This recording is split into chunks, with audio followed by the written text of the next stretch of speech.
एक गांव में दीपक नाम का व्यक्ति रहता था।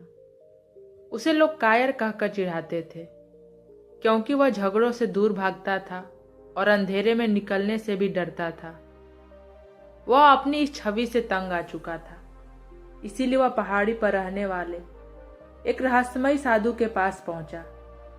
दीपक ने रोते हुए कहा, महाराज, मुझे वीरता का मंत्र दीजिए, मैं इस अपमान के साथ और नहीं जी सकता। साधु मुस्कुराए और बोले, मंत्र तो है, पर वह बहुत खतरनाक है। तुम्हें 1 महीने तक दूसरे राज्य के शहर में जाना होगा। वहां हर राहगीर को रोककर उसकी आंखों में आंखें डालकर कहना होगा, मैं एक कायर हूं। अगर तुम 1 दिन भी चूके तो तुम जीवन भर डरपोक ही रहोगे।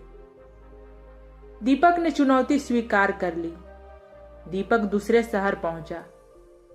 पहले दिन उसकी हालत खराब थी। जब उसने एक सैनिक को रोककर कहा, मैं कायर हूं, तो सैनिक ने उसे धक्का दे दिया और हंसा। दीपक शर्म से पानी पानी हो गया। अगले 10 दिनों तक उसे गालियां मिली। लोगों ने उसका मजाक उड़ाया, लेकिन धीरे धीरे एक चमत्कार हुआ। अब जब वह किसी को कायर कहता तो उसके हाथ नहीं कांपते थे। उसकी आवाज में एक अजीब सी स्थिरता आ गई थी। उसे समझ आया कि जब आप खुद अपनी कमजोरी स्वीकार कर लेते हैं तो दुनिया का कोई भी शब्द आपको घाव नहीं दे सकता। महीना खत्म हुआ। दीपक वापस साधु के पास पहुंचा। वह अब पहले वाला डरा दीपक नहीं था। उसकी चाल में शेर जैसी धमक थी। दीपक ने कहा, गुरुजी, अब मैं साहसी हूं। आपकी शर्त ने मेरा डर खत्म कर दिया। साधु ने सिर हिलाया और बोले, अभी नहीं, असली परीक्षा आज रात है। पहाड़ी के पिछले वाले शमशान में जाओ और वहां पूरी रात अकेले बिताओ। दीपक निडर होकर शमशान पहुंचा। आधी रात को उसे झाड़ियों में सरसराहट सुनाई दी। उसने देखा कि 3 नकाबपोश लुटेरे एक छोटी बच्ची को उठाकर ले जा रहे थे।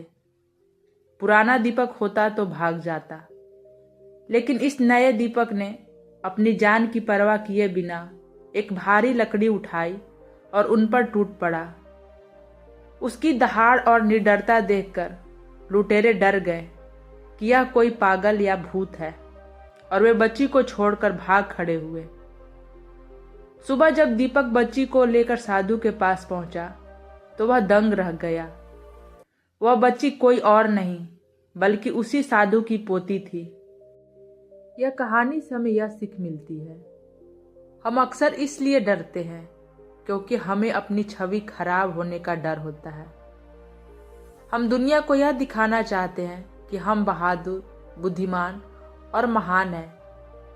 जब दीपक ने खुद को कायर स्वीकार कर लिया तो उसके पास खोने के लिए कुछ नहीं बचा। जब अहंकार मर जाता है तो अपमान का डर भी खत्म हो जाता है, और यही इंसान को वास्तव में निडर बनाता है।